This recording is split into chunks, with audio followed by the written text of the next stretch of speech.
Bonjour tout le monde, ici Jean-Claude Audette de Québec. Je voudrais continuer mes petites capsules que je fais régulièrement.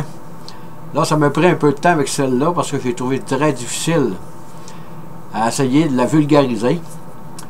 Mais de toute façon, je vais la mettre sur mon compte de YouTube et si je vois que c'est pas trop populaire, ben à ce moment-là, soit que je l'enlève ou que je repense à mon affaire. Là, je voudrais parler du choix retardé de John Archibald Wheeler. Comme on le sait, c'est un physicien américain qui a fait cette découverte-là à propos de la physique quantique en 1978, à propos du choix retardé que Wheeler a intitulé sa découverte. Là. Pour résumer, c'est qu'on peut agir sur le passé d'une particule. Évidemment que c'est un des derniers grands mystères de la physique quantique. Il y en a peut-être d'autres, là, mais ceci, ça implique toutes les connaissances des pères fondateurs de la physique quantique.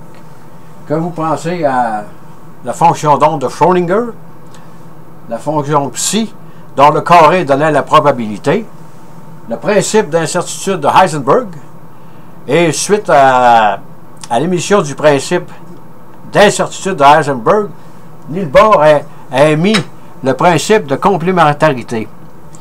Et un peu plus loin, on va voir que le choix retardé sous-jacent la théorie du grand Albert Einstein de la relativité. Et pour comprendre, il faut remonter en 1804 avec Thomas Young, avec là j'appelle ça la double fente, mais lui c'était 2 trous. Mais de toute façon aujourd'hui, on fait l'expérience avec les doubles fentes, là, qu'en 1801, réalise que si on envoie un jet lumineux à travers ces 2 trous, il va avoir des franges d'interférence, des franges d'interférence comme on voit ici, et qui indique que la lumière est une onde. Ça, c'est resté très très longtemps, peut-être une centaine d'années, là. Et un petit peu plus, jusqu'à l'arrivée de la physique quantique, là, que de Broglie, en 1923, avait stipulé que toute particule quantique, que ce soit un électron, un photon, toutes les particules quantiques ont une dualité onde-corpuscule. Et ceci, on a découvert l'intrication quantique, que lui se fait avec 2 particules. Mais le choix retardé de Wheeler se fait avec une seule particule. Et comme je le disais, il faut remonter à l'expérience de Young, là. Et de nos jours, ben, on sait que les particules quantiques possèdent une dualité onde-corpuscule. Et que quand elle agit, la particule agit comme une onde, il va y avoir des tranches, il va y avoir des interférences comme ça, des franges d'interférence, et quand elle agit comme une corpuscule, il va y avoir un tas de petites corpuscules là, accumulés sur l'écran. Ça ne sera pas la même chose que regardez ici. Là. Vous voyez les 2 fentes de l'expérience de Young. Là. Vous avez la probabilité, l'onde de Schrödinger, qui va déterminer comment les corpuscules vont se placer là-dedans, et par l'autre fente, qui vont déterminer comment est-ce que les corpuscules vont se comporter là-dedans. Mais ce qu'il y a de très, disons, incongru là-dedans et mystérieux, c'est qu'on fait l'expérience avec une seule particule à la fois. J'envoie un photon, un seul.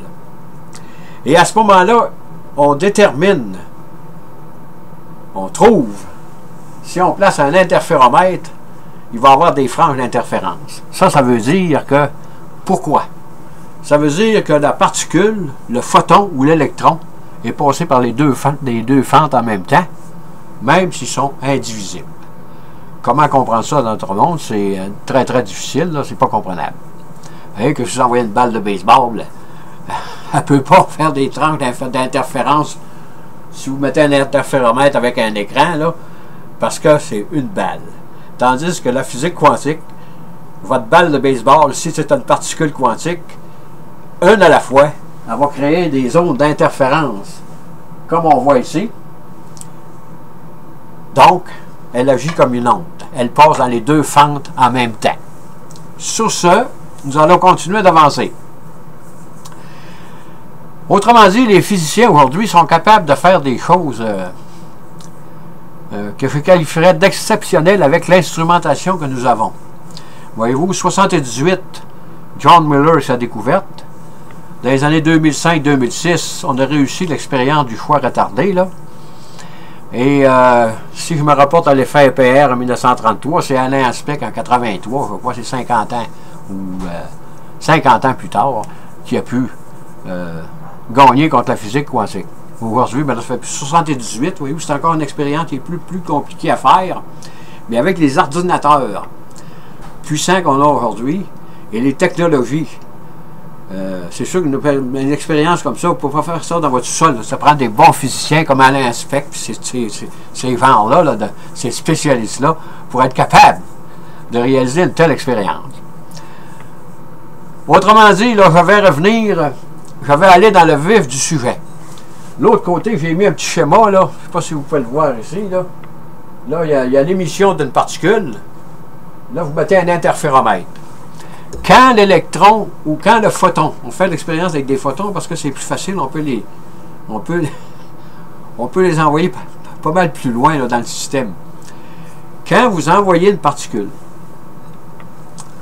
qui arrive à les deux fentes de Young, si le photon rencontre un interféromètre, une lame réfléchissante, à ce moment-là, il va dire « je suis une onde ». Il faut que j'agisse comme une onde. Donc, il faut créer des zones d'interférence si je mets un écran en arrière. Cette expérience consiste à... C'est l'observateur qui va décider de mettre l'écran ou pas. Mais vu que la lumière va très très vite, ça prend une certaine distance, là. Je pense que l'expérience s'est faite sur une distance peut-être d'une cinquantaine de mètres, là. Les fentes de Young, vous avez l'interféromètre l'autre mort, le photon voit qu'un interféromètre, il faut réagir comme une onde. Et 50 mètres plus loin, là, c'est vous. Mais c'est-à-dire que c'est pas moi, c'est pas nous autres, ce sont les ordinateurs.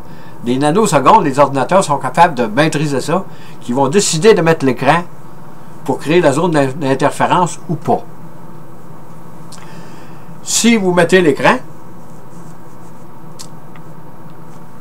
quand il a passé les fentes de Young, il agissait comme une interférence. Donc, il dit « je suis une onde ». Mais si vous ne mettez pas l'écran pour les zones d'interférence, le photon, même s'il est rendu très loin des fentes de Young, lui, quand il a vu les fentes, il dit « moi, je suis un onde ». Mais là, il était rendu, mettons, à 50 mètres de l'interféromètre, de la lame réfléchissante. Mais lui, il pensait que c'était un onde, le photon, dans sa tête, là. Il a vu les deux fentes, donc je suis une onde. Mais l'observateur décide de ne pas mettre l'écran. À ce moment-là, il ne sait pas, lui. Le photon, il n'est pas supposé de savoir que l'expérimentateur va enlever l'écran ou il va en mettre. Le photon dit, il voit deux fentes, il dit, il faut que j'agisse comme une onde. Puis il va créer des zones d'interférence si je mets un écran en arrière. Mais si vous ne la mettez pas, et si vous mettez deux télescopes qui vont regarder les deux fentes de Young pour savoir où l'électron est passé, à ce moment-là, c'est des choses que c'est... La physique quantique, c'est merveilleux. J'ai pas mis l'écran, et le photon est rendu beaucoup plus loin que la lame réfléchissante de l'interféromètre. Mais lui, quand il a passé les fentes, c'était une onde. Mais là, il ne sait pas que vous ne mettez pas l'écran, à ce moment-là, il va réagir comme une corpuscule. Ça veut dire que vous pouvez influencer sur le passé d'une particule. Parce que quand il passe à travers les deux fentes de l'expérience de Young, là, il sait qu'il doit agir comme une onde pour créer des ondes d'interférence, là, comme ici. Mais il ne rencontrera pas l'écran. À cause de ça, l'écran n'était pas là. Il y a deux télescopes, ils vont watcher. Ils vont essayer de déterminer, ils vont voir avec une très faible lumière, là, pour pas trop le perturber, c'est sûr, c'est pas facile à réaliser, par quelle fente il est passé. Donc, c'est très, très mystérieux. C'est une chose très, très mystérieuse et c'est incomprenable dans notre monde. Hein? Il a passé les deux fentes, on lui a mis une lampe réfléchissante, il dit là, il faut que j'agisse comme une onde. Je suis une onde. Mais vous lui tendez une trappe, autrement dit.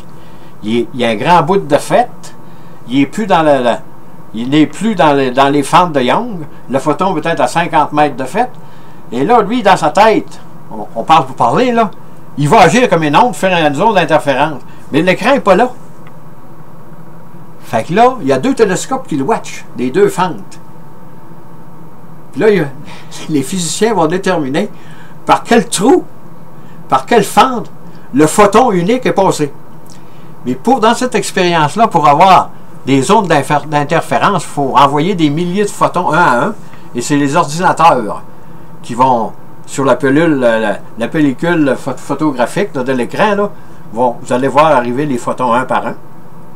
Les petits points qui vont être lumineux, là, toum, toum, toum, puis peut-être après, mettons, je ne sais pas, 5-10 000 photons, 20 000, là, vous allez avoir deux belles tranches d'interférence, donc le photon agit comme une onde.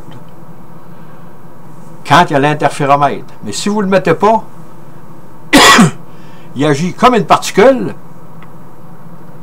mais pourtant, il ne devrait pas. Il ne devrait pas savoir qu'il faut qu'il agisse comme une particule. Parce qu'il est déjà passé les fentes et il est loin de l'interféromètre, de la lame réfléchissante. Lui, dans sa tête, il va avoir un écran puis il va créer des ondes, des franges d'interférence, mais l'écran n'est pas là. Il y a deux télescopes qui le watchent. C'est comme ça que les physiciens réussissent,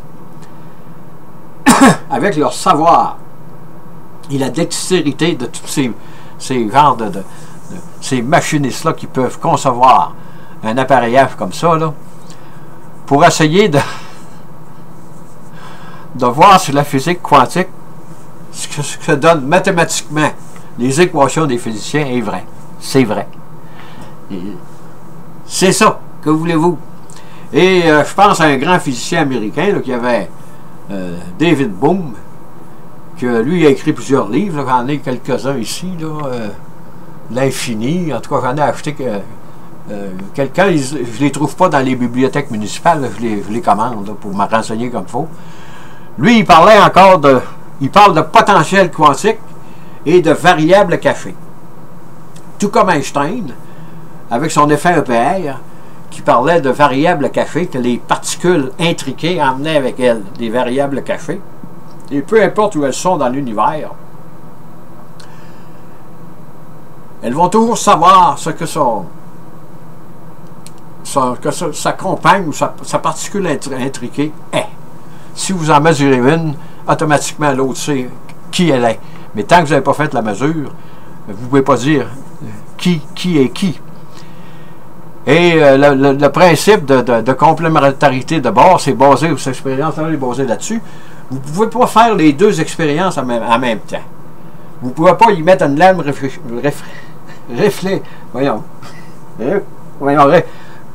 réfléchissante, une semi-lame semi-réfléchissante, ou un télescope.